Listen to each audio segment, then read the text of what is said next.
You're looking at a sepia-toned photograph from 1891. At first glance, it appears ordinary. A Victorian family, neatly posed in their parlor, the parents seated at the center, children standing behind them. Heavy velvet curtains frame the room, polished mahogany furniture gleaming softly in the flickering candlelight. On the mantel, a brass clock ticked steadily, and the patterned wallpaper, faded by years of sun, gave the room a quiet dignity.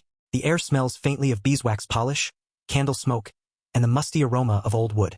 It seems like any formal family portrait of the late 19th century. But there is something profoundly disturbing. In the center of the photograph, slightly behind the seated parents, stands a figure that should not exist.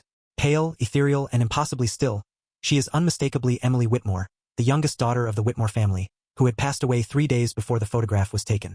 Her eyes stare directly at the camera, unblinking and intense, with a presence that freezes the observer. Her dress, a soft cream silk, flows unnaturally as if caught mid-motion, and her delicate hands, poised lightly before her, seem almost translucent against the dark backdrop of the drawing room. Every detail, the strands of her hair, the faint curve of her lips, the tiniest crease in her gown, is captured as if she were alive, yet she had been dead. It was November of 1891 in Surrey, England, and the Whitmore estate, a stately Victorian home set amid manicured gardens, was shrouded in early winter fog. The kind of mist that clings to hedgerows, rolls across stone paths, and makes the iron gates appear as though they float in a cloud. Candles were the only sources of light inside, their flames trembling gently, casting both warmth and strange shadows on the faces of the family gathered for mourning. Emily Whitmore had fallen ill with a sudden fever and died quietly in her sleep at the age of 28, leaving her family stunned and devastated. Margaret Whitmore, her mother, had been a widow for over a decade, and Emily's death hit her hardest. The household moved through grief in strict Victorian fashion. Heavy black clothing, silences broken only by polite whispers, and small acts of ritualized remembrance. The children, Thomas, the eldest, and little Sarah, aged 12, wandered through the rooms as though haunted, their footsteps muffled against thick rugs, their eyes wary of any shadow. Friends and neighbors spoke softly about the tragedy, remarking on Emily's serenity, her gentle disposition, and her devotion to family. She was the quiet heart of our household, Margaret would later say, her voice trembling. Her absence left a hollowness we could not fill. Despite the mourning, the family had agreed to commission a portrait. It was a common Victorian practice, to commemorate the deceased alongside the living, capturing the essence of family unity even amidst tragedy. Eliza Gardner, a photographer renowned for her formal portraits and meticulous attention to light, was engaged to take the photograph. She arrived with her equipment on the afternoon of November 7, 1891, her assistant in tow, carrying plates, chemicals, and tripods for the long exposure process required in such a dimly lit drawing room. The camera itself was a large wooden box, polished and fitted with brass fittings, and the glass plate negative it used had to be carefully prepared and exposed under perfect conditions. The family arranged themselves as they always had. Margaret seated at the center, Thomas standing behind her, little Sarah clinging nervously to her father's sleeve, and Reverend Samuel Hargrove, the local vicar and family friend, positioned quietly to the side. Candles flickered gently, casting a warm glow. The household dog, a small terrier, sat obediently at Margaret's feet. Everything seemed normal, almost mundane, and yet a palpable tension hung in the air. Perhaps it was the recent grief, or the way the fog outside blurred the garden and the stone paths into a dreamlike haze. The exposure began. 10 seconds, then 15, as Eliza carefully lifted the dark cloth to look through the lens, ensuring perfect focus. Margaret felt a chill brush her arm but dismissed it as a draft. Thomas adjusted the cuff of his jacket. Sarah whispered prayers under her breath. And then the camera's shutter clicked shut, the process complete. The family had posed for a routine photograph.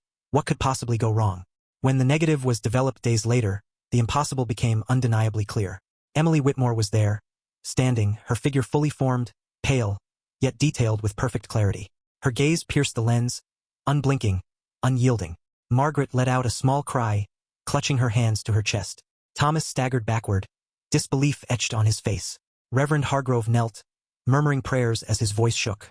Even Eliza Gardner, seasoned and skeptical, could find no fault in her equipment or procedure. The image was authentic. Every shadow, every fold of clothing, every detail conformed perfectly to the physical conditions in the room when the photograph was taken. And yet Emily, dead 3 days prior, appeared as if alive. After the photograph's development, strange phenomena began to manifest. The drawing room's temperature dropped suddenly, settling at 41 degrees Fahrenheit, despite a roaring fireplace and heavy clothing. Candle flames flickered erratically, even as the air remained still. A faint scent of lavender, the aroma Emily favored in life, permeated the air, lingering without source. A low, almost imperceptible hum resonated through the floorboards. Margaret's pulse spiked to 112 BPM. Thomas felt nausea and lightheadedness, and Sarah, trembling, whispered that she could feel Emily's presence in the corner of the room. It was as if the photograph itself had become a conduit, a window into something beyond ordinary understanding. Dr. Jonathan F. Price, a physician from London, was called to the Whitmore estate to examine the family. He recorded Margaret's heart rate at 120 BPM, her respiration shallow but rapid.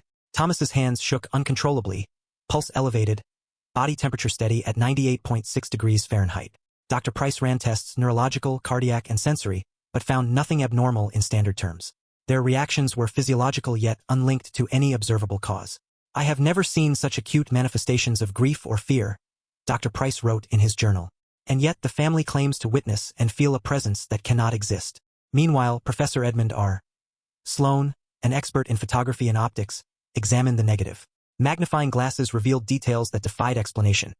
Shadows that did not conform to known lighting physics, folds of Emily's dress appearing to move subtly when viewed repeatedly, eyes reflecting light inconsistently. Double exposures, chemical anomalies, or manipulation were ruled out entirely. The photograph was authentic, capturing an image that should have been impossible. As November deepened, the family continued to experience Emily's presence. Margaret awoke at night feeling her daughter's hand brush her arm, though the sheets were cold. Thomas saw her reflection in mirrors, standing silently behind him. Sarah heard whispered words of reassurance echoing in empty hallways. Reverend Hargrove reported feeling sudden chills during prayer, as if unseen eyes were upon him. The photograph, mounted in the parlor, seemed to follow their movements, the eyes of Emily unyielding and impossibly aware. One evening, on November 16th, the family gathered for a final viewing. Candles were placed carefully, the room's temperature had dropped to 40 degrees Fahrenheit, and the fog outside thickened. The photograph was projected on a large white screen for closer examination. Emily's figure appeared three-dimensional, unervingly alive. Her gaze followed every movement. Shadows in her dress shifted subtly. Her eyes, previously unblinking, now seemed to shimmer.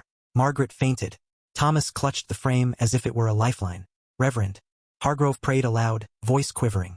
Even Professor Sloan, called in to witness the projection, admitted that he could not explain what he saw.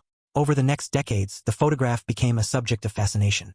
In 1923, a team of researchers attempted to recreate the conditions with modern lighting and chemistry. They failed. In 1957, spectral analysis confirmed the image's authenticity. No tampering, no double exposure. In 2005, a team at the Surrey Historical Society applied digital scanning, light mapping, and chemical composition analysis. Again, the results were inexplicable. Emily's image was as vivid, detailed, and impossibly present as it had been in 1891. The Whitmore estate eventually fell silent. Margaret Whitmore passed away, as did Thomas and little Sarah. Yet the photograph remained, carefully archived in a protective frame, untouched and undisturbed. It became a quiet legend, a posthumous presence captured in time, haunting yet beautiful, a reminder that some mysteries transcend understanding. Visitors who dared to view it reported feeling cold drafts, hearing faint whispers, or seeing movements in the shadows.